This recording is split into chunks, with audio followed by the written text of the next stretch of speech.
করে মায়। আর ভগবান আমার চেয়ে দেখছে বেলি অবসান কাল, আর গগনে বেলা নেই।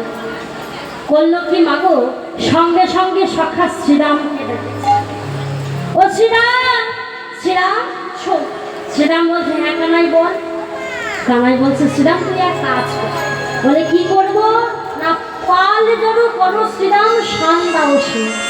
শ্রীরাম তুই এক কাজ কর, তুই আজ পাল জড়ো কর। ও মা, পাল জড়ো করা মানে কি গো? মানে ধেনুবৎসগণকে একত্রিত করো, তাই না? ধেনুবৎসগণকে একত্রিত করতে বলছে। বলে পাল জড়ো করো শ্রীরাম সান্দাও সিংহায়, সিংহায় শান্তি। এইসব কথা বলতে বলতে হঠাৎ কি হচ্ছে মাগো, হঠাৎ বিষম খেতে শুরু করেছে ভগবান, বিষম খেতে শুরু করেছে। আর দেখবেন মায়েরা, আমরা যদি কখনো বিষম খাই তাহলে বলে না বুঝি কেউ নাম করছে, নিশ্চয়ই কেউ নাম করছে, তাই বিষম রেখেছে। তাহলে যেই না গোপাল আমার বিষম খাচ্ছে, আজ শ্রীরাম বলছে নিশ্চয়ই কেউ নাম, নিশ্চয়ই তোর মা নাম করছে, তার জন্য এমন করে বিষম লাগছে। মাগো যেই না বলেছে পাল জড়ো কর, সঙ্গে সঙ্গে শ্রীরাম অবাক। আমি পাল জড়ো করি? আমি তো কোনোদিন পাল জড়ো করিনি, আমি তো পাল জড়ো করতে পারি না। যেই না এমন কথা বলেছে, কানাই আচ্ছা মায়েরা তো চিৎকার করছে কেন গো? কি হয়েছে? ও মায়েরা এদিকে এদিকে একটা কথা শুনে না। ও মায়েরা এত কথা বলো না, এত কথা বললে হয়? এত কথা বলো না, কেননা মায়েরা এটা তো সেবা হচ্ছে নাকি বলো? এটা তো সেবা হচ্ছে। এই যে ভগবানের সেবা দিচ্ছেন, পূজা অর্চনা করে আমি ভগবানের সেবা করছি, তার নাম গান গিয়ে, আর এই যে আপনারা তার সেবা করছেন তার নাম গান শ্রবণ করে শুনে। এইবার ভগবানের সেবা দিতে দিতে যদি আন কথা কু কথা বলেন, ও মায়েরা, তাহলে কি সেবা হবে? সেবা অপরাধের ভাগী হবে। তাই মাগো করজোরে বলছি মায়েরা, কেউ যেন কথা বলে, আন কথা বলো না। হরিবাসনে এসে আন কথা বলতে নেই, কু কথা বলতে নেই, সেবা অপরাধের ভাগী হবে। হ্যাঁ, কেউ আন কথা বলো না। মায়েরা মন দিয়ে আস্বাদন করো। দেখো মন দিয়ে আস্বাদন করলে আমি কতটুকু বোঝাতে পারছি আমি জানি না, তবে এটুকু আশা করি যে আপনারা যদি মন দিয়ে আস্বাদন করেন তাহলে কিছুটা হলেও বুঝতে পারবেন। আর বুঝতে পারলে তবেই শুনতে ভালো লাগবে, আর যদি কিছু বুঝতে না পারেন তাহলে শুনতে ভালো লাগবে। তাহলে আজ ভগবান আমার শ্রীরামকে যেই না পাল জড়ো করতে বলেছে, সঙ্গে সঙ্গে শ্রীরাম অবাক। এমন সময় কানাই শ্রীরামকে বলছে, শ্রীরাম, ও শ্রীরাম, একটা কথা বলবো? আজ না অন্য দিনের থেকে, আমি তো প্রতিদিন বসতে আসি, তবে আজ না অন্য দিনের থেকে আজ আমার মায়ের জন্য মন কেমন করছে। মনে হয় মা আমাদের জন্য পথপানি চেয়ে অপেক্ষা করছে। চেয়ে দেখ বলে, আজু মাঠে আমাদের বিলম্ব দেখিয়া, আজু মাঠে আমাদের বিলম্ব দেখিয়া,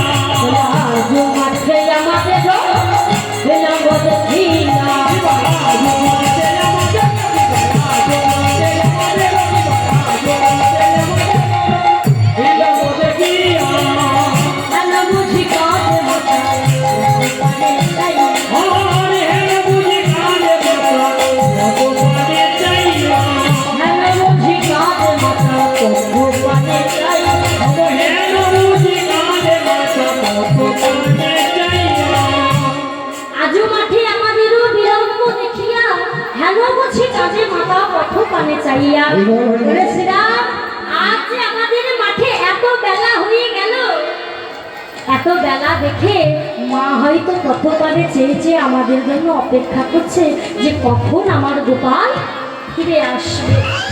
চেয়ে দেখ, মা যেহেতু অপেক্ষা করছে, তো কেননা মায়েরা গোপাল যখন বসতে আসছিল, বসতে যখন আসছিল তখন মা আমার গোপালকে কিন্তু আসতে দিতে চাই না, কিন্তু আসবেই গোপাল। তাই মা আমার কাঁদতে কাঁদতে গোপালকে সাজিয়ে বসতে পাঠিয়েছে। তা আসার সময় তো মায়ের সেই কাদা বদনটা দর্শন করে এসেছে। তা মায়ের সেই কাদা বদন দর্শন করে এসে গোপালের আর কিছু ভালো লাগে না। সারাদিন পেরিয়ে চলে গেল, শ্রীরামকে বলছে, শ্রীরাম আর ভালো লাগছে না, এইবার না মায়ের জন্য মন কেমন করছে। সেই কখন মায়ের কাদা বদন দর্শন করে এসেছি। দেখুন মামা, আমাদের মতো তো সন্তান নয়, এই যে আমাদের মতো সন্তান নয়, এ হচ্ছে ভগবান। আপনি আচরি ধর্ম জীবের শিখায়, নিজে আচরণ করে জীবকে শিক্ষা দিচ্ছে। তাই তো আপনার দিলে আমাদের মতো জীবকে শিক্ষা দেওয়ার জন্য। তো দেখুন আজ ভগবান সারাদিন বসতে আছে, আসার সময় মায়ের কাদা বদনটা দর্শন করেছে বলে আর কিছু ভালো লাগছে না। কিন্তু মায়েরা ইহজগতে আমরা কি হয়, মায়েরা দেখবেন ছেলে চলে গেছে বিদেশে, হ্যাঁ, বছরের পর বছর, মাসের পর মাস, দিনের পর দিন চলে যাচ্ছে, মায়ের বাবার খোঁজ নেওয়ার টুকু সময় নেই, তাই না? সময় নেই।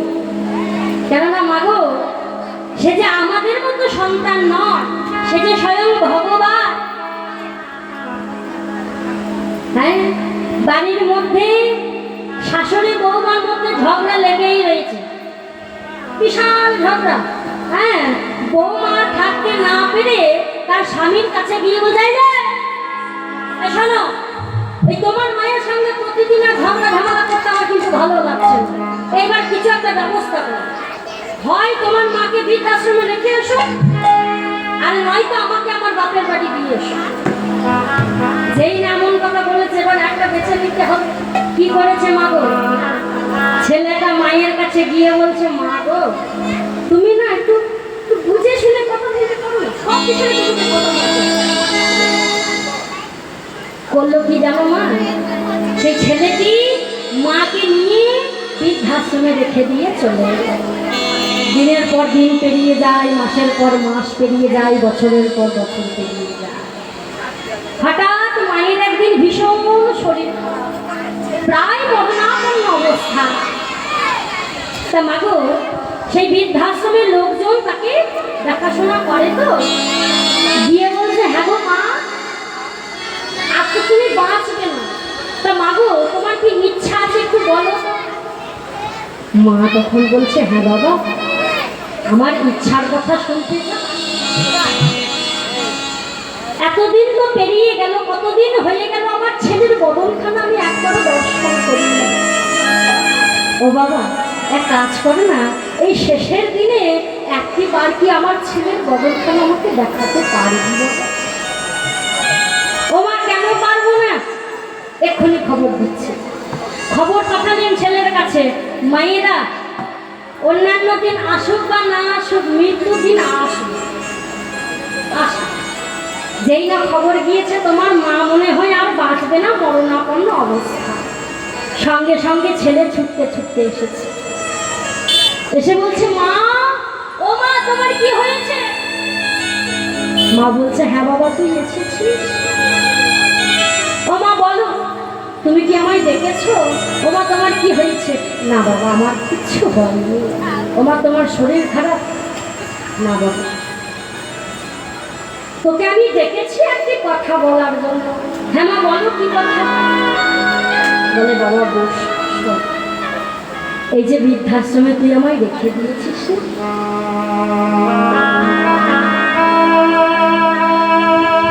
এই বৃদ্ধাশ্রমে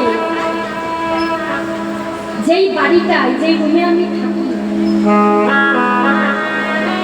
সেই রুমে সব কিছু ভালো, জানিস তো বাবা, কিন্তু ওই রুমের ফ্যানটা না। ও মা, তুমি আমাকে কেন সব শোনাচ্ছ? বৃদ্ধাশ্রমের ফ্যান ভালো না তো আমি কি করবো বাবা? একটা সময় ছিল জানিস, যখন আমরাও তোর মতো ছিলাম। আমাদেরও পিতা মাতা লেখাপড়া শিখিয়ে বড় করে তুলেছে। একটা সময় ছিল যখন আমার কাছে অনেক টাকা পয়সা, জমি জায়গা ছিল, কিন্তু আমরা তো কিছু করতে পারলাম না। তবে সেসব দিয়ে আমরা তোকে বড় করে তুলেছি, তোকে আজ শিক্ষিত করে তুলেছি। এখন তো তোর কাছে অনেক টাকা পয়সা, শুনেছি নাকি তোর একটি ছেলেও হয়েছে। তার নাতির বদনখানা তো আমি একবারে দর্শন করতে পেলাম না বাবা। তবে একটি কথা বলিস, আজ তো তোর কাছে অনেক টাকা পয়সা হয়েছে, যেই বৃদ্ধাশ্রমে আমি থাকি, ওই বৃদ্ধাশ্রমের ফ্যানটা ভালো চলে না, পাখাটা ভালো ঘুরে না। বাবা, তুই এই পাখাটাকে ঠিক করে দিতে পারবি একটু ব্যবস্থা? ও মা, বৃদ্ধাশ্রমের ফ্যান খারাপ হয়ে গেছে, বৃদ্ধাশ্রমের লোকে ঠিক করবে, আমি কি করব? বাবা,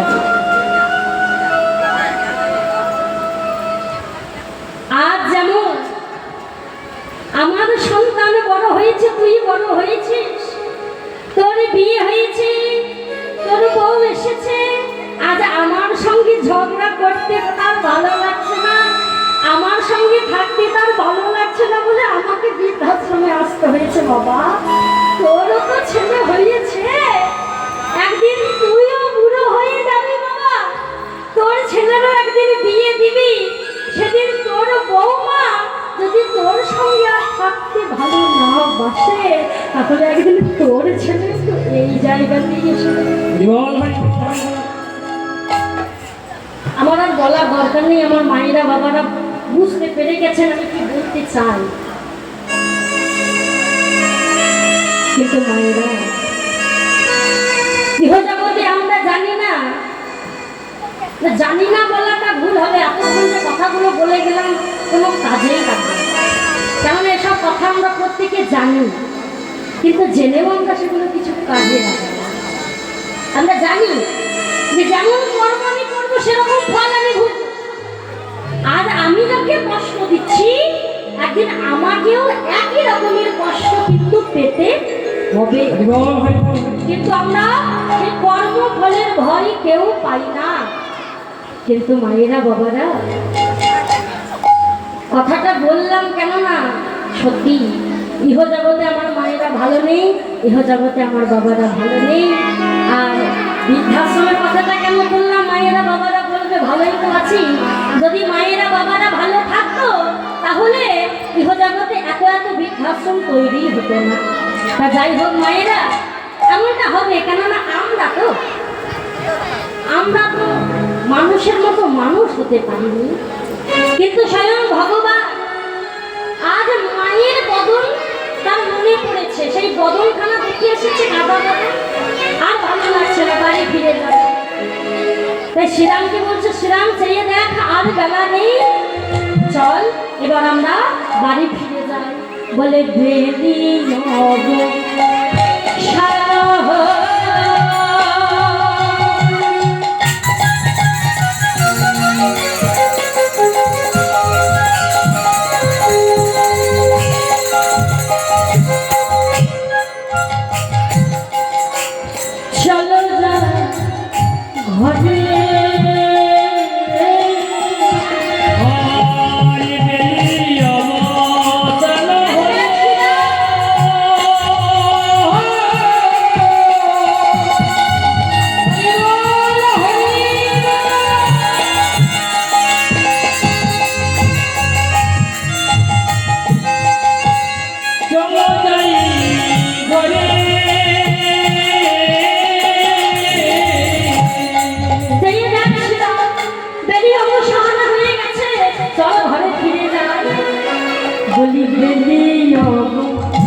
মায়ে না দেখিয়া পরাণ কেমন জানি করে, মাকে না দেখতে পেয়ে আমার এই প্রাণটা কেমন জানি করছে। আর দেরি করিস না, চল চল এবার আমরা ফিরে যাই। ও মা এমন কথা বলছে, এক পাশে দাঁড়িয়ে দাঁড়িয়ে নিঘুর চৈতন্য লীলা দর্শন করছেন পদকর্তা। বলে হেগো কানাই, তোমার মনের ভাব আমি সব বুঝতে পারছি, তাই তো বলছে। বলে বলো রামদাস কাহে তুমি কানাই রে আরে ভোলো রামদাসী কইলে তুমি কানাই রে ভোলো রামদাসী কইলে তুমি কানাই রে ভোলো রামদাসী কইলে তুমি কানাই রে সকলরা ভালোবাসে তবে উত্তর সকলরা ভালোবাসে তোরে উত্তর সকলরা ভালোবাসে তোরে উত্তর সকল রাখাল মনের মাঝে উত্তরল মনে উঠেছে বলে কে কোথায় আছিস আর খেলা নয় চেয়ে দেখ আর বেলা নেই এবার আমাদের ফিরে যেতে হবে যেই না এমন কথা বলেছে মায়েরা সখাগণ তারা মনের আনন্দে খেলা করছে আর ধেনুগণ তারা এবং সেবন করে মনের আনন্দে চির সেবা করে বেড়াচ্ছে মানে ঘাস খেয়ে বেড়াচ্ছে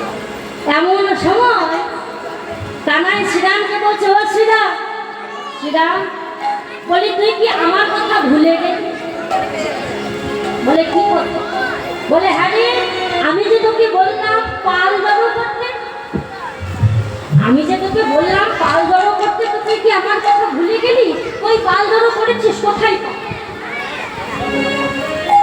সঙ্গে সঙ্গে শ্রীরাম এসে বলছে কানাই রে ও কানাই চেয়ে দেখ এই যে আমার মুরলিটাও না তোর মুরলির মতোই কিন্তু কানাই আমার বেনুটা তোর বেনুর মতো হলে কি হবে আমার বেনুটা তো তোর বেনুর মতো এই ধেনু ফেরাবার জাদু জানে না ভাই তাই ভাই এই না কি করেছে জানো না ওই ধেনুটাকে বেনুটাকে মানে মুরলিটাকে কানাইয়ের হাতে তুলে দিয়েছে তুলে দিয়ে বলে কানাই আমি পারবো না ভাই এক কাজ কর তুই পাল জগৎ বল হরি এই বলে যেই না দিয়েছে এবার কানাই দেখছে না আর কথা বাড়ানো যাবে না কেননা এতখানি গালা হয়েছে তো এবার আমি পাল জগা করি এই বলে আজ কানাই নিজ করে বেনু নিয়ে